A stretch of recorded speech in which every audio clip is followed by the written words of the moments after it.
지난주에는 종으로서 상전에게 어떻게 해야 되는지 그 코이노니아에 대해서 그리고 또 일을 할 때 죽게 하듯 하라라는 말씀으로 은혜를 나누었습니다. 이어서 오늘 본문 말씀은 왜 사람에게 하듯 일을 하면 안 되는지에 대해서 이야기하고 있습니다. 그 이유는 하나님의 속성 때문입니다. 여러분들이 보통 우리가 하나님의 속성에 대해서 질문을 받으면 떠오르는 하나님의 속성은 어떤 것들입니까? 하나님은 사랑이시다. 또 하나님은 인자하시고 자비로우시다. 그리고 하나님은 신실하시다라고 하는 이렇게 사랑과 인자와 자비가 풍성하신 하나님, 신실하신 하나님으로 우리는 기억하고 있습니다. 아마 대부분의 성도들이 아마 그렇게 대답할 것 같아요. 근데 오늘 바울 사도는 이 골로새서 3장 25절 말씀을 통해서 하나님의 또 다른 대표적인 속성에 대해서 두 가지를 설명하고 있습니다. 이 다른 성경에서는 물론 이렇게 설명이 되어 있습니다만은 그동안 이러한 하나님의 속성에 대해서는 저희가 잘 나누질 않다 보니까 일반 우리 성도들은 이 하나님의 속성에 대해서 잘 인지를 하지 못하는 경우가 많이 있습니다. 이 오늘 3장 25절에 있는 하나님의 두 가지 속성에 대해서 이 바울 사도가 언급하는 이유는 바로 앞서 지난주에 나누었던 종으로서 상전에게 어떻게 해야 되는가, 그리고 일을 대할 때에 사람에게 하듯 하지 말아라 하는 그 이유를 설명하기 위해서 하나님의 속성에 대해서 설명을 하고 있습니다. 오늘 3장 25절 말씀에 보면 하나님의 두 가지 속성에 대해서 요약하면 이렇습니다. 하나님은 사람의 외모가 아닌 그 행위에 따라 보응하신다라는 것이죠. 하나님께서는 외모를 개의치 않으신다라고 하는 말씀입니다. 여기서 외모는 어떤 것을 말할까요? 언뜻 드는 생각은 이 생김새라는 생각이 들죠. 이 외모란 단어 자체가 그런 의미를 갖고 있기 때문에 물론 이제 그 외모 우리가 통상적으로 이야기하는 생김새도 포함이 되겠습니다만은 이 외모라고 하는 단어는 프라소팔렘시아라고 하는 이 헬라어인데 인간적인 요소를 의미합니다. 영어로는 respect to person이라고 하는데 그러니까 그 사람을 구성하고 있는 요소를 말하는 것입니다. 다시 말하면 그 사람이 어떤 사람인가 그리고 그 사람이 가지고 있는 조건, 출신, 상황 등을 의미합니다. 하나님께서는 그 사람의 출신이나 조건 혹은 상황 등을 전혀 고려하지 않으신다는 것이죠. 이것은 아주 독특한 하나님의 특성입니다. 이 외모를 개의치 않는다는 것에는 두 가지 의미가 있을 수 있습니다. 첫 번째는 사람의 신분에 대한 하나님의 어떤 편견이나 편애함이 없다고 하는 것이죠. 그래서 이 NIV 영어 성경에서는 보면 favoritism이라고 표현하고 있습니다. 이러한 긍정적인 면을 포함하고 있지만 또 다른 한 측면을 보면 우리가 잘 이해하지 못하는 하나의 측면이 또 있습니다. 이 하나님의 외모에 대한 속성 때문에 오늘날 기준으로 보면 인권이나 평등에 부합하지 않은 면에도 이 속성이 적용되고 있다고 하는 사실입니다. 어떤 경우입니까? 바로 지난주에 살펴보았던 종에 관한 것이죠. 이 윤리적이나 인권이나 평등의 기준으로 보면 종이나 노예는 존재하면 안 되죠. 사회가 허용해서도 안 되는 것인데도 불구하고 그러나 하나님께서는 지난주 본문 말씀에 본 것처럼 종이라고 하는 신분을 타파하라고 하지 않으시고 오히려 상전에게 순종하라고 권면하고 있습니다. 왜 하나님께서는 종의 신분을 타파하라고 하지 않으실까요? 물론 어떤 분의 설교를 빌리면 사회적인 구조나 질서를 깨뜨리기 원치 않으시기 때문이라고 이야기할 수도 있습니다. 하지만 오늘 본문 말씀을 인용하면 종이든 상전이든 외모를 개의치 않으시기 때문에 그러신 것이죠. 그렇다면 하나님께서는 사람의 신분보다는 무엇을 더 중요하게 여기고 계실까요? 오늘 25절 말씀에 보면 사람의 행위에 따라 보응하신다라고 하는 말씀입니다. 이 말씀은 로마서 2장 6절에서도 언급이 되고 있죠. 이는 하나님께서는 외모보다 사람의 태도와 행위를 더 중요하게 여기신다는 의미입니다. 특별히 오늘 본문에서는 그러한 태도와 행위 중에서도 불의를 행하는 자에 대하여 보응을 하신다라고 말씀하고 있습니다. 보응에 대한 일반적인 하나님의 속성을 좀 은혜를 나누고자 합니다. 우선 먼저 보응이 무슨 뜻일까요? 보응이라고 하는 단어는 카메이조라고 하는 헬라어인데 무언가를 감당한다는 의미를 가지고 있습니다. 즉 어떤 일을 행함으로 인해 그 결과에 대한 책임을 지는 것을 말합니다.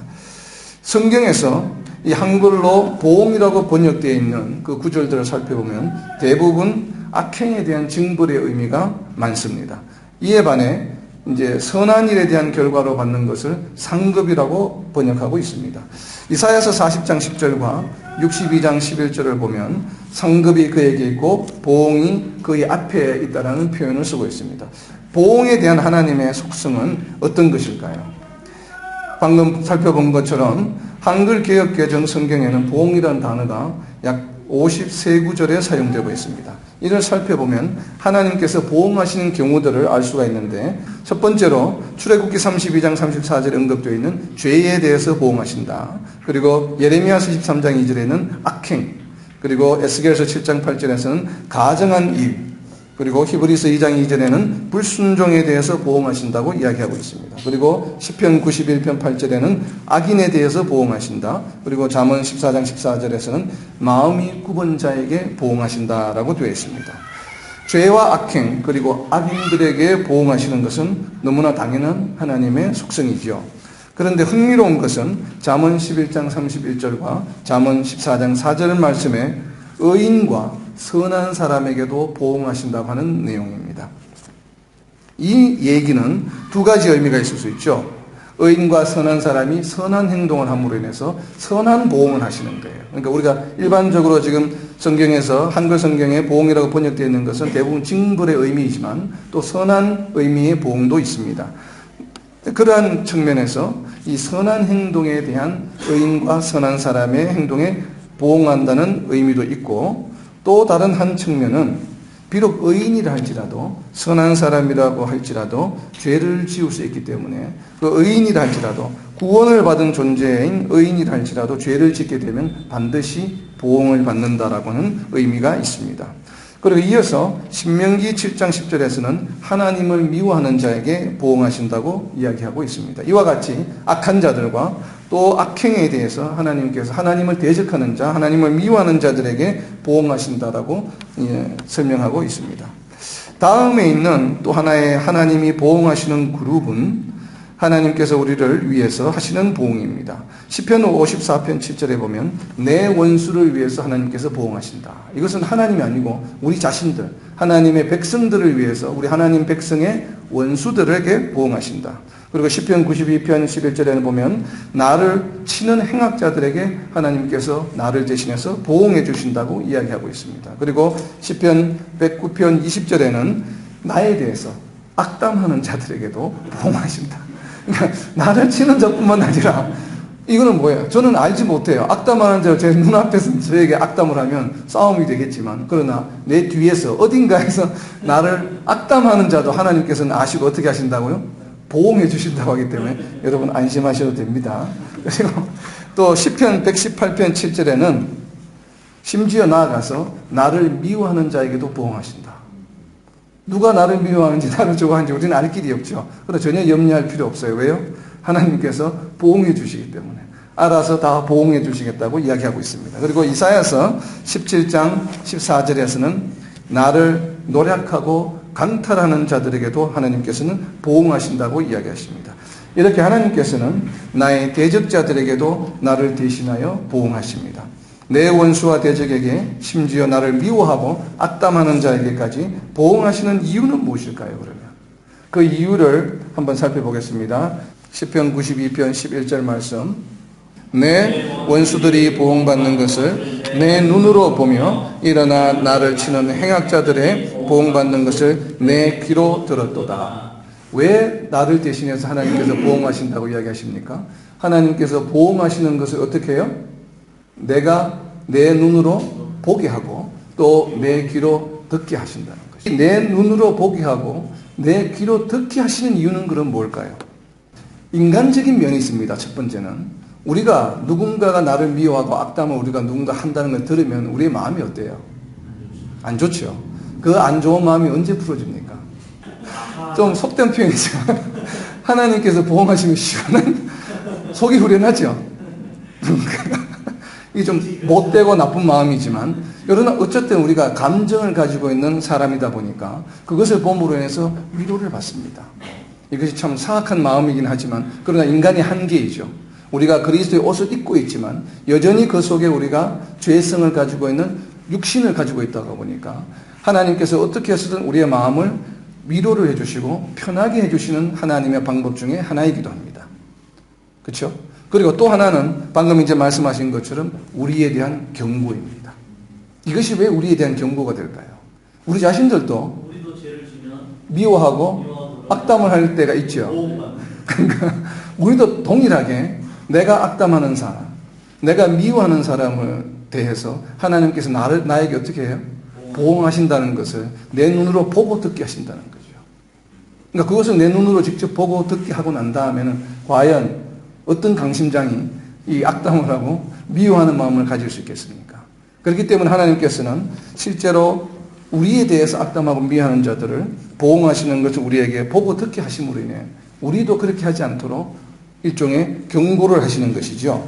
바로 이와 같이 하나님께서는 하나님 나라의 백성들을 위해서 그들을 해하고 그들을 또 대적하고 미워하는 자들을 어떻게 하셔요? 사람을 가리지 아니하고 항상 보응하신다고 하는 이것이 하나님의 굉장히 중요한 특성 중에 속성 중에 하나입니다. 우리는 이것을 늘 명심하고 잊어서는 안 되겠습니다. 그렇기 때문에 대적들에게 우리가 직접 대응할 필요가 없죠. 하나님께서 대신해 주시기 때문에. 그렇죠? 그러다 보니까 오히려 누군가가 나에게 악담하고 미워하는 사람을 우리가 만나게 되면 어떤 마음이 들까요? 좀 있으면 하나님으로도 보응을 받을 텐데. 이런 마음이 우리 마음속에 들어야 합니다. 그러면 그 사람에 대한 마음이 어떻게 되겠어요? 긍휼히 여기는 마음이 생기겠죠. 왜? 하나님의 보응을 받을 대상이기 때문에.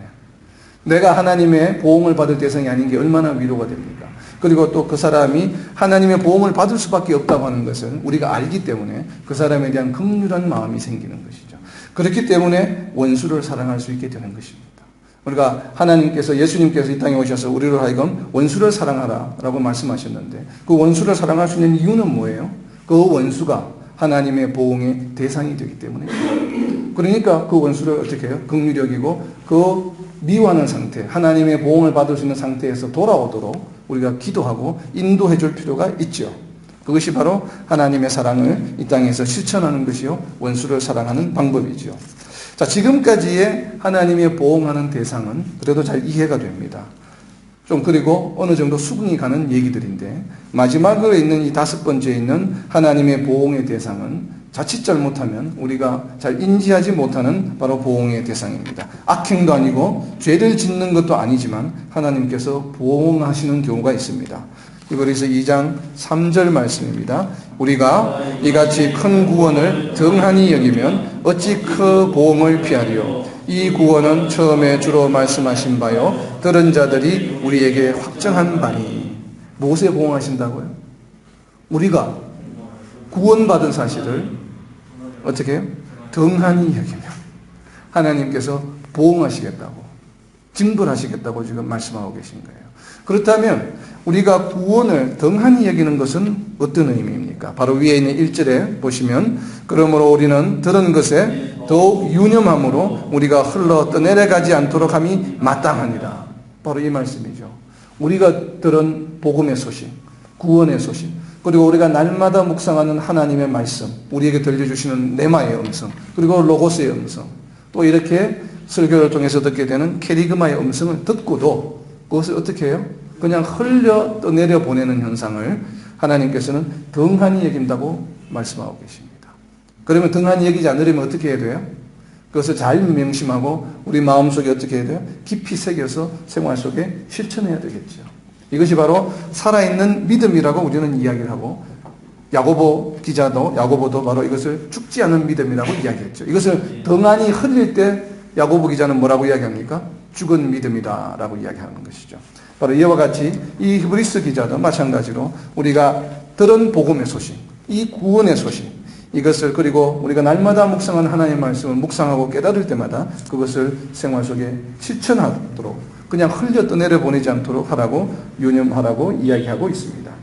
이와 비슷한 논리로 에스겔서 33장 4절에 보면 바로 파수꾼의 역할을 이야기하고 있죠. 방금 우리가 나눈 역할, 우리가 깨달은 말씀을 또 이 말씀을 잘 권면하고 나누는 것을 바로 무슨 역할이에요?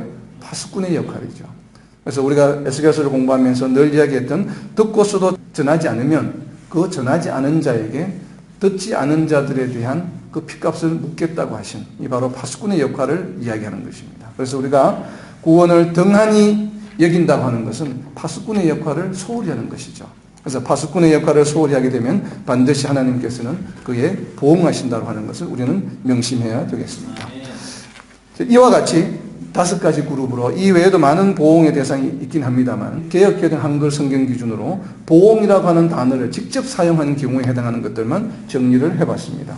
다음으로는 하나님께서 그러면 어떻게 보응하시는가, 그 보응하시는 방법에 대해서 한번 살펴보고자 합니다. 이사야서 65장 6절에 보면 하나님께서는 반드시 보응하십니다. 반드시. 예외가 없다는 것이에요. 반드시 보응하신다는 거예요.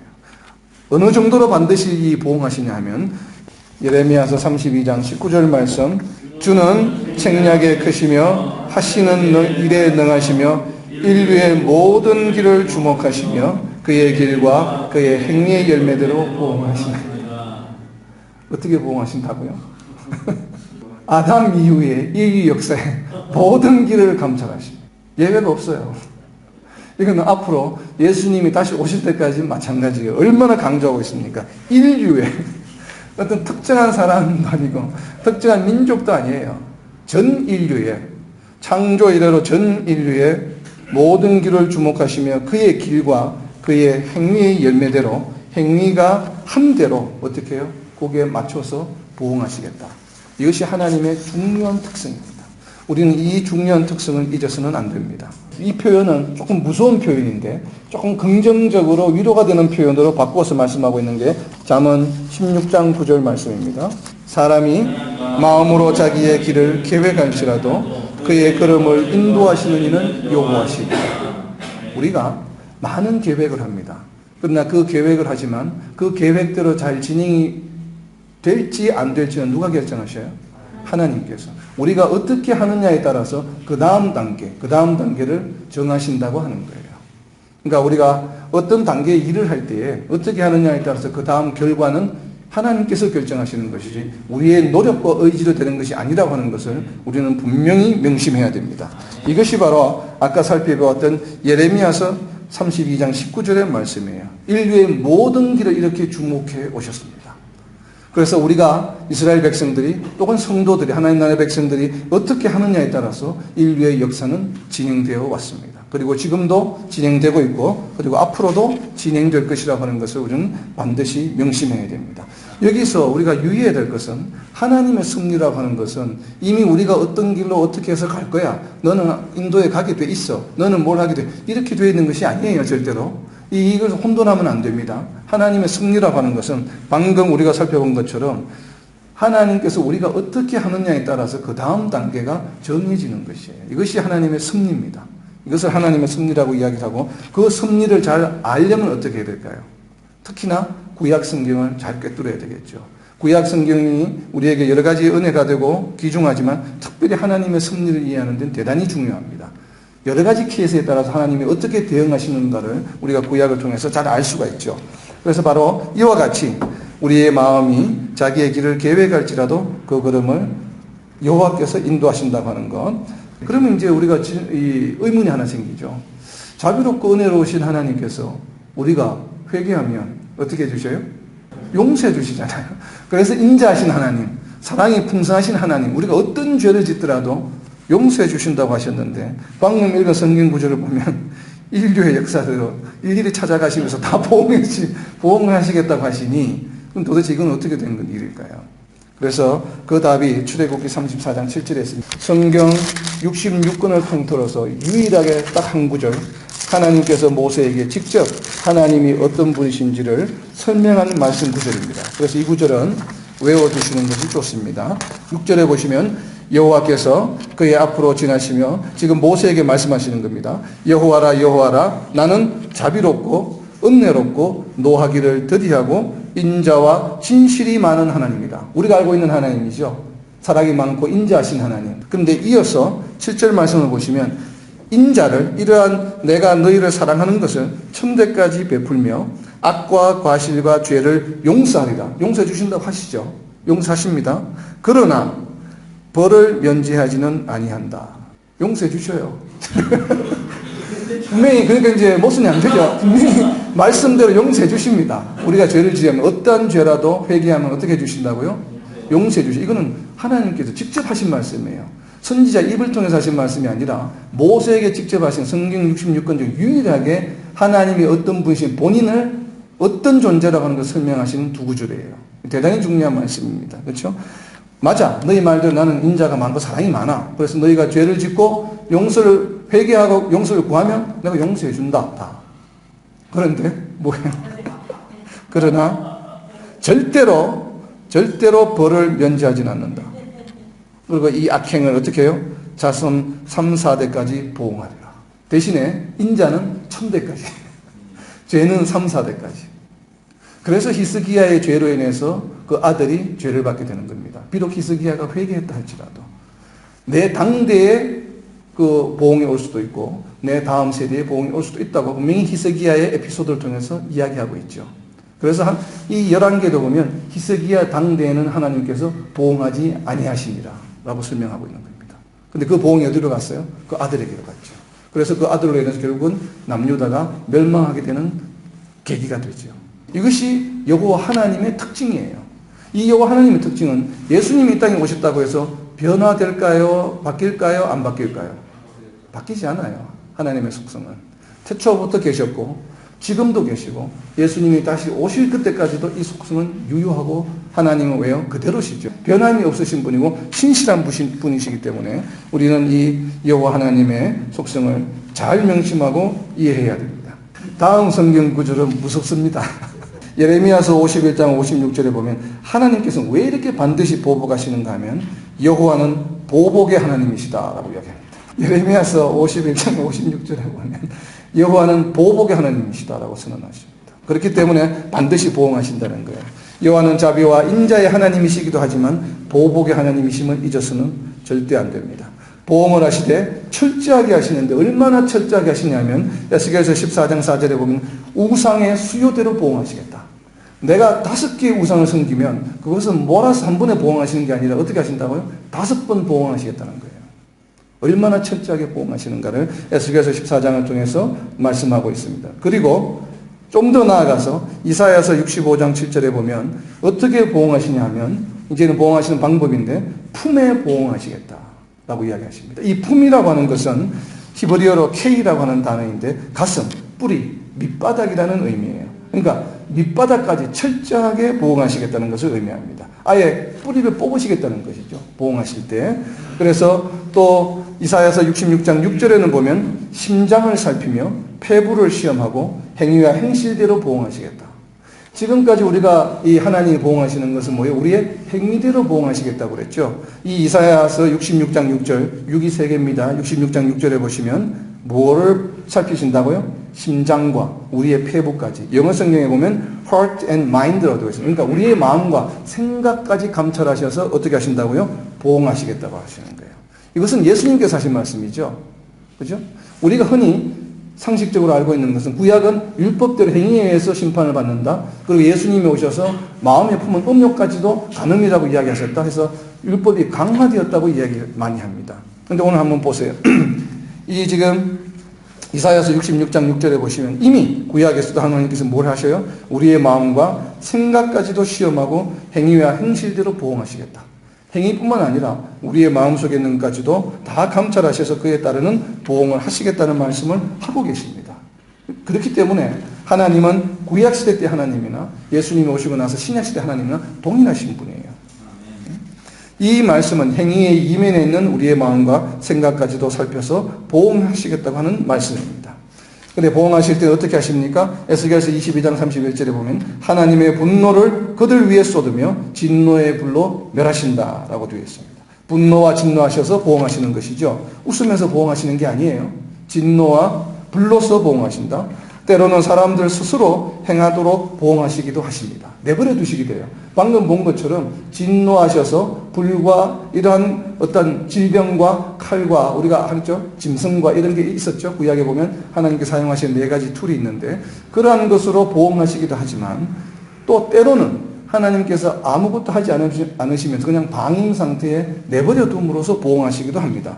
그것이 바로 에스겔서 23장 49절과 로마서 1장 24절에 있는 음란한 행위를 하도록 하는 보응입니다. 그냥 내버려 두시죠. 이것은 왜 일어납니까? 우상 숭배의 결과로 사람들로 하여금 성적으로 문란한 상태가 되도록끔 그냥 내버려 두시는 것이에요. 로마서 1장 27절에는 그로 인해서 뭐가 생겼습니까? 동성애로 보응하시죠. 동성애 그냥 생기도록 내버려 두신다는 것이죠. 하나님께서는 이렇게 적극적으로 액티브하게 보응하시기도 하시지만 때로는 소극적으로 그냥 내버려 두심으로써 보응하시기도 합니다. 그리고 또 하나의 보응의 진리는 무엇인가 하면 히브리서 2장 2절에 있는 말씀처럼 하나님께서 항상 어떻게 해요? 공정하게 보응하셔요. 어떤 한쪽에 편중되게 이렇게 편의하면서 보응하시지 않아요. 잘못을 저지르면 의인이나 악인이나 동일하게 보응하십니다. 그렇다면 하나님께서는 이제 어떻게 보응하실까요? 보응의 결과는 어떻게 되겠습니까? 방금 살펴본 여러 가지 방법들이 있었는데 그 보응의 결과는 상당히 성경의 기록이 많습니다. 많지만 오늘은 특별히 보응이라고 하는 단어가 들어간 구절만 살펴보면 대표적으로 두 가지가 있습니다. 첫 번째 보응의 결과는 사람이 아무것도 얻지 못하게 하는 것입니다.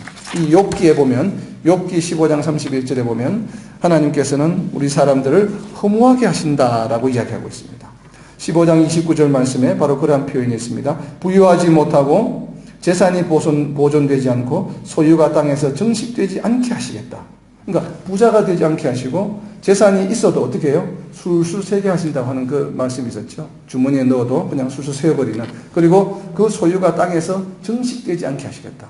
결국 가난하게 하시겠다고 하는 것이죠. 그렇다고 해서 모든 가난이 하나님의 징벌이요 보응이 아닙니다. 이제 이 가난과 물질을 이용해서도 보응하실 수 있다라고 하는 말씀을 하시는 거예요. 그리고 두 번째는 에스겔서 16장 43절 말씀인데 머리에 보응하시겠다는 겁니다.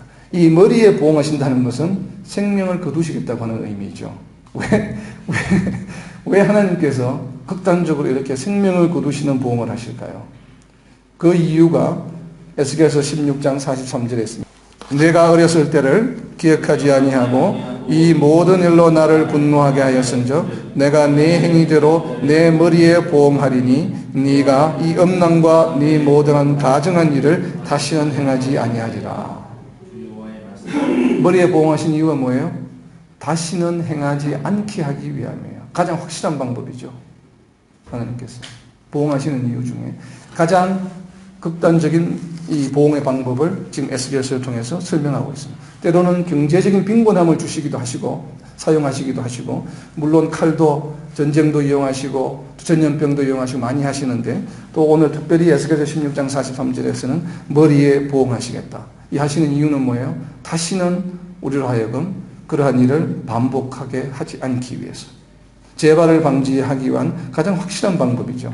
하나님께서는 이렇게 오늘 본문 25절에 있는 말씀처럼 불의를 행하는 자에게 반드시 불의의 보응을 하신다고 하는 것을 우리는 명심해야 합니다. 아무리 사소한 잘못이라 할지라도 하나님께서는 반드시 보응하십니다. 때문에 우리는 어떤 경우에도 불의한 일을 하지 않기 위해 성령의 인도하심을 받도록 기도하며 최선의 노력을 다해야만 합니다. 말씀을 맺습니다. 자비와 은혜의 하나님이시지만 은혜가 풍성한 만큼이나 하나님께서는 하나님의 백성들이 세상을 향하여 빛과 소금의 역할을 하며 선한 영향력을 미치기를 원하시며 또 악인들도 구원하시기를 원하시기 때문에 우리의 조그마한 잘못도 그냥 지나치지 않으시는 분이라는 것을 명심해야 합니다. 이 사실을 반드시 명심하여 말씀을 견고하게 세우고 죄의 유혹이 찾아올 때마다 우리의 죄를 위하여 십자가의 보혈을 흘려주신 예수님을 상기하면서 어떠한 잘못도 저지르지 않으므로 하나님의 불의의 보응을 받지 않는 저와 여러분이 되시기를 예수님의 이름으로 선포합니다.